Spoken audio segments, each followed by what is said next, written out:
2-3 fights maybe in there. Get back in the winning streak and look for a title fight after that.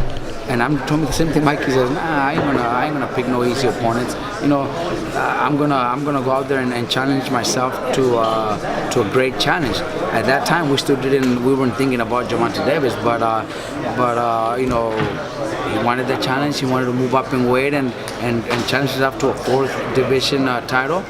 So we got to support them. We got to admire their will to move up and take the biggest challenge. I think doing that, they got nothing to lose, and if they win, they make history. Abner Mares will be, if I'm not mistaken, the 3rd or 4th Mexican in history to do that. 4 divisions only, nobody else. How many Mexican champions have become title holders, but only 3 have been able to do 4 divisions. So that's something that Abner wants, and you got to admire their will, to challenge themselves to that. We know the fights are not easy. Why? And if he loses, then like you said, you could say, "Hey, I gave it a shot." Look, I'm telling you, he lost his last fight to Leo, and not to disrespect Leo, but look at Leo's next fight. Abner's taking the biggest challenge out there. You know what I mean? It's just that's just the way they are. Abner, Mikey, they think very similar. We had so many options for Mikey too. But Mikey, since early this year, I think February of this year, when Spence fought was it Peterson? Campo? No. Before that, he fought Ocampo in June. Oh, No. Peterson, right? Mikey said, you know what? I want to challenge him. I want to fight that guy. And since then, nobody's changed his mind. We tried. There's so many. He's champion at 135. He was champion at 142. We could have, had so many. We had so many options. But he just said, that's what I said, and I'm going to go for it. Was he comfortable at 26? Could he have stayed? No, he's good at 26. I'm just good. Yeah. No problem making 126. It's just a challenge for him. He just wants to, try that 4th division and and accomplish something that very few think he could do, and only 3 Mexicans have ever done it. Do you think one reason also might be that he's getting older now? Is there some maybe more urgency in his career to do as much as he can while he still can? Somebody mentioned maybe 3 more fights. I don't think so. Look, yeah, we talked about that too, and we know that yes, they're already past 30, and with so many fights, so many wars, so many training camps, their bodies do get tired. Their bodies, start to change. But Abner could have done 2 to 3 fights with lesser opponents and still make good money. These guys get paid really well. It's not like he's gonna go fight for $10,000. These guys get paid a lot. So he could have easily done it, and that's what I try to tell him. But he said, "Look, coach, I don't want those type of fights. I want to challenge myself. So I'm like, let's do it." So we're already training. We're already sparring. He's already getting in shape, and we're gonna go out there to do whatever it takes. Why do you believe Abner Mares, Tank Davis is a tougher fight than early days? Well, look, because just the fact that people have seen Tank knock everybody. Pretty much, he only has 1 decision, and I know that's what everybody's looking at. He's a knockout artist.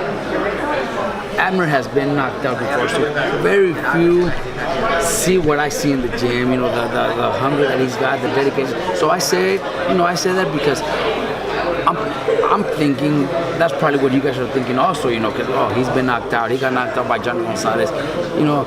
Or the comparison with Cuellar. Okay, he beat Cuellar. He outboxed Cuellar and won the decision.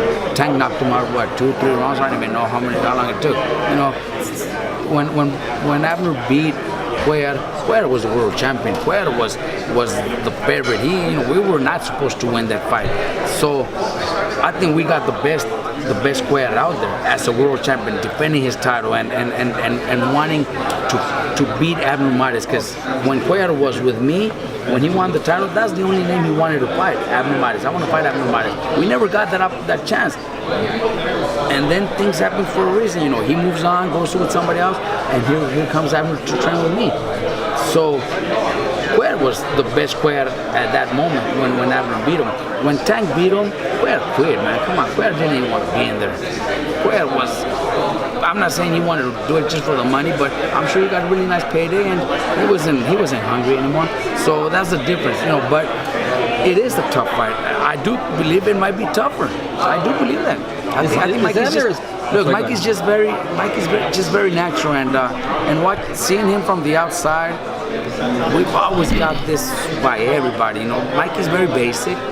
Nothing special about Mikey where people are wow about Mikey, but inside the ring is just a totally different story, and you can hear that from all his opponents, sparring partners, whatever. It's that's everybody says. He's got the same thing as Abner. If he loses, he could say, "Listen, I took a big risk and I gave it my best shot." Right? You're right, but neither of them are thinking like that. Neither of them are thinking like that. No, you're dead if you think like that. They're training to win.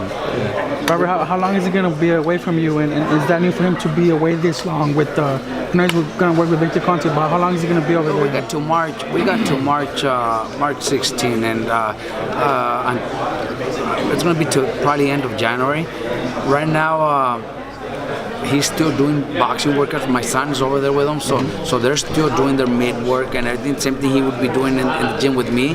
But Mikey does need to get all these workouts to get his body to look like a welterweight. It's going to be hard. He's going to have to work extra hard, but he's already doing it, and he's got somebody there that's pushing him, somebody that's forcing him to do it. Over here, he doesn't do sit-ups. So, we get him to do the sparring. He spars. He loves to spar. He spars a lot. He runs hard.